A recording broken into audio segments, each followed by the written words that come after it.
ഇക്ക മിക്കവാറും നാളെ പെരുന്നാളാവാനുള്ള സാധ്യത ഉണ്ട്. കുട്ടികള് ഭയങ്കര വിഷമത്തിലാ. ഡ്രസ്സൊന്നും ഇതുവരെ എടുത്തില്ലല്ലോ. എനിക്ക് നല്ല പൂതിയുണ്ട്. നിങ്ങൾ എന്ത് വയ്യ കണ്ടിക്കണോ? എനിക്കറിയായിട്ടില്ലല്ലോ ആയിഷു. ഞാനും അതന്നാണ് ആലോചിച്ചിരിക്കണത്. പണിക്ക് പോയിട്ട് കിട്ടണത് ഇവിടുത്തെ ചെലവ് കഴിയാൻ തന്നെ തികയണില്ല. എന്തായാലും ഞാൻ നോക്കട്ടെ ആരോടെങ്കിലും തിരിയാണ്ടോന്ന്. എനിക്ക് അറിയാനില്ലല്ലോ അക്ക. നമ്മളെ അവസ്ഥ നമ്മക്കല്ലേ അറിയുള്ളൂ. നമുക്ക് നോക്കാം. നാളെ ഒരു ദിവസം കൂടി ഇല്ലേ. പഠിച്ചോൻ എന്തെങ്കിലും ഒരു വഴി കാണാതിരിക്കൂല. ഓനല്ലേ വലിയോന്. എല്ലാരും ഓൻ കാണണ്ടല്ലോ. ഇമ്മ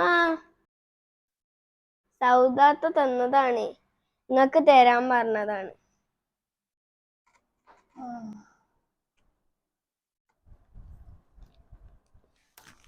അൽഹംദുലില്ലാ. നിങ്ങളോട് ഞാൻ പറഞ്ഞില്ലേ, പഠിച്ചോൻ എന്തെങ്കിലും ഒരു വഴി കാണാതിരിക്കൂലെന്ന്. അതങ്ങനെ എല്ലാരും ഓൻ കാണുന്നുണ്ട്. അപ്പൊ അമ്മക്ക് തുണിയും കുപ്പായം എടുക്കാനുള്ള പൈസ പഠിച്ചോൻ ഇവിടെ എത്തിച്ചിട്ട്